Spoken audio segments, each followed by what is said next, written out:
ഇപ്പോൾ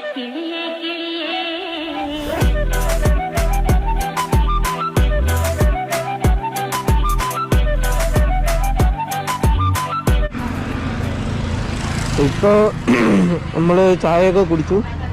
ചായയെല്ലാം കുടിച്ചു കഴിഞ്ഞതിന് ശേഷം ഇനി നേരെ നമ്മൾ ഇറങ്ങാൻ പോവാണ്.